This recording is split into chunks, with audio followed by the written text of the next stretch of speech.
यथा रामेण संगता। कैसे?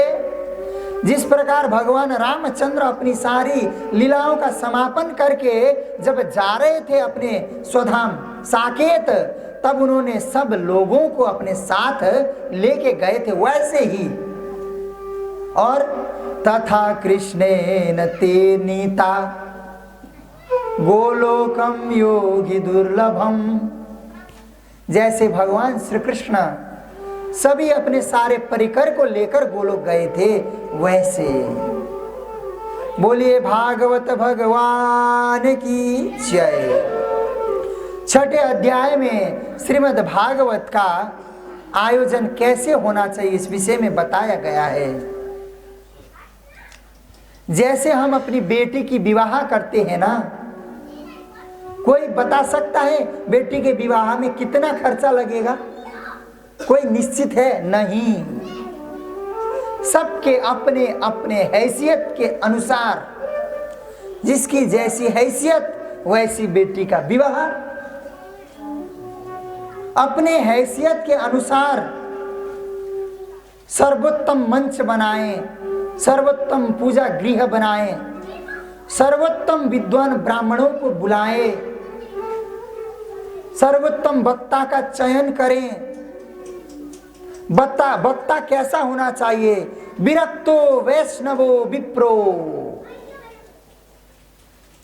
विरक्त होना चाहिए। किसी ने प्रश्न किया, महाराज विरक्त संतों को बुलाया जाए? तो बोले नहीं, यहाँ विरक्त शब्द का अर्थ केवल संतों का नहीं, यहाँ विरक्त शब्द का अर्थ जो सदगृहस्थ है ना, जरा ध्यान से सुनिए, जो विवाहित हैं परंतु कैसे अपने पत्नी के अलावा किसी दूसरे स्त्री के तरफ केवल मातृत्व के दृष्टि से ही देखते हों, वे आज के जमाने में विरक्त हैं।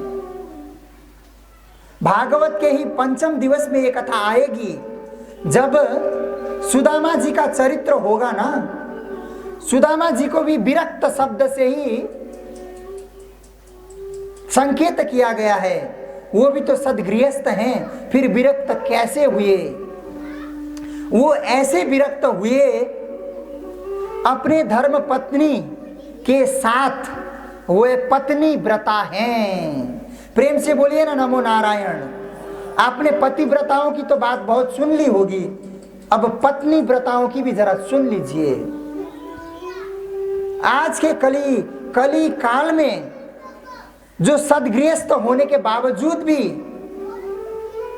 केवल एक ही पत्नी को अपना संपूर्ण जीवन साथी समझकर अन्य सभी स्त्रियों को अपने मातृत्व भाव से देखता है ना, वही वास्तव में विरक्त है, सदगृहस्थ विरक्त।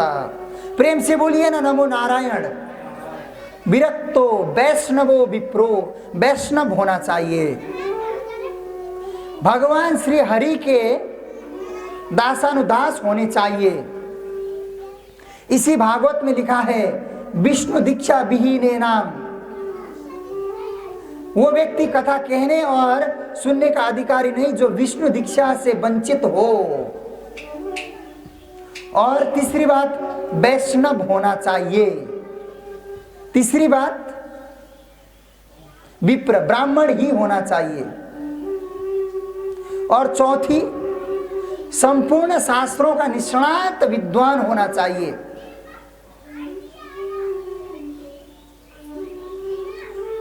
और चौथी, दृष्टांत देने में कुशल होना चाहिए। और भगवान का भक्त होना चाहिए, बिल्कुल भी अहंकारी नहीं होना चाहिए। यदि ब्राह्मण के अंदर अहंकार आ गया तो उसका स्वाहा। प्रेम से बोलिए ना नमो नारायण। केवल ब्राह्मण ही नहीं, किसी भी व्यक्ति को अहंकार नहीं करना चाहिए। कथा की विधि क्या है? 7 दिन के अंदर श्रवण करनी चाहिए, मूल पाठ होना चाहिए, कथा में पूजन होनी चाहिए, संकीर्तन होना चाहिए,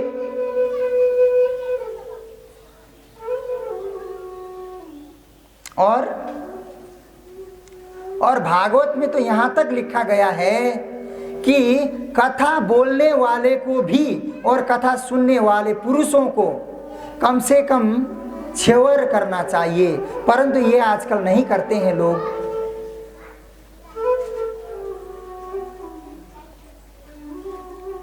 और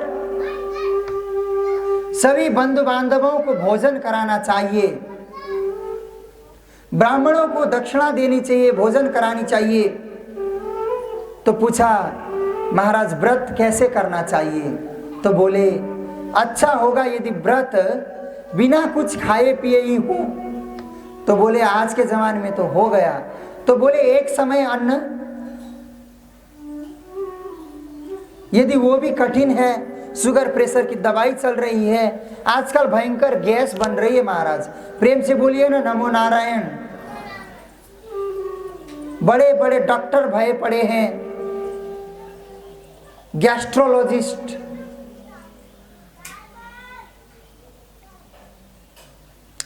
यदि ऐसा है आपका शरीर फिर भी साथ नहीं दे रहा है तो फलाहार करना चाहिए। बोले फलाहार से काम नहीं चलेगा, तो बोले फुल आहार करना चाहिए। परंतु कहीं फूल आहार के चक्कर में ऐसा ना हो कि पेट में हुई खटपट और कथा छूट जाए। प्रेम से बोलिए ना नमो नारायण। भोजन उतनी ही लें जितना लेने से कथा में बाधित नहीं होता। आज हमें रेणु दीदी पूछ रही थी कि गुरुजी गिन करके निवाला लेना चाहिए क्या? तो हमने कहा कथा में बताएंगे। एक बात हमें याद रखना होगा, जो व्यक्ति जितना ज्यादा आहार का ग्रहण करेगा ना, समझ लीजिए उसकी आयु क्षीण होने लगी, वो अल्पायु हो जाता है। और जितना अल्प आहार करेगा ना वो दीर्घायु हो जाता है। बोलिए ना गोविंदाय नमो नमः।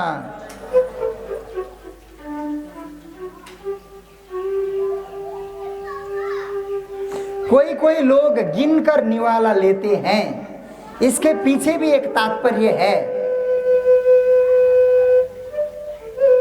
इस पूरे ब्रह्मांड में अन्न कौन देता है? साक्षात श्री हरि देते हैं ना। तो जो व्यक्ति गिनकर निवाला खाते हैं ना, उनका मनोभाव ये है कि हम जितना निवाला खा रहे हैं, प्रत्येक निवाले के लिए हम 1000 बार भगवान को धन्यवाद देना चाहते हैं। आपने एक निवाला खाया, भगवान को 1000 बार धन्यवाद दीजिए कि उसने आपके लिए इस निवाले का इंतजाम किया। इस धरती में ऐसे भी लोग हैं, सुबह तो कहीं से रोटी मिल गई, शाम को कोई अता पता नहीं। और गिनकर निवाला लेने वालों का दूसरा भाव ये भी है, कौन जानता है कौन सा निवाला हमारे जीवन का अंतिम निवाला बन जाए। प्रेम से बोलिए ना नमो नारायण। है क्या कोई गारंटी है? कल बातचीत चल रही थी हमारी, आजकल ये प्रिंटर विंटर कैमरे वैमरे जो आ रहे हैं, इन लोगों की एक लाइफ होती है। 1 लाख पन्ने प्रिंट हो गए तो इनकी लाइफ समाप्त। कम से कम इनकी गारंटी तो है महाराज, हमारी है क्या? किसी का पता है इतने 1000 निवाले खाने के बाद इसका अंत होगा? नहीं ना। प्रेम से बोलिए ना नमो नारायण। और हमें श्रीमद् भागवत के आयोजन में एक बात का ध्यान हमेशा रखना चाहिए, ज्यादा प्रपंच के चक्कर में कहीं हमारा मन बाह्य वस्तुओं में भटक ना जाए। भगवान श्री हरि के चरणार बिंद में हमें अपने मन को लगाना चाहिए। प्रेम से बोलिए ना नमो नारायण।